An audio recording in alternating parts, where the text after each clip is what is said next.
ते ज्येष्ठ नागरिकाचा मृत्यू झालेला आहे। चेंबरमध्ये पडून 65 वर्षीय नागरिकाचा मृत्यू झालाय।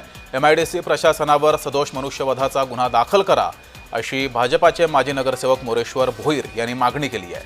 तर या 65 वर्षीय नागरिकाचा चेंबरमध्ये पडून मृत्यू झालाय।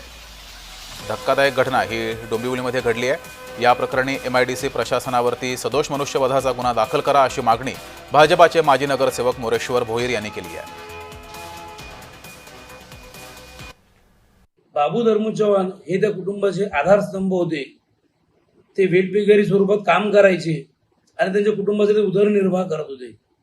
परंतु एमआयडीसीच्या हलगर्जीपणामुळे आज हकनाक बाबू चव्हाण यांचा जो तिथं दुर्दैवी अंत झालेला आहे, ह्या सगळ्या प्रकरणाची सर्वस्वी जबाबदारी ही एमआयडीसी प्रशासनाची आहे।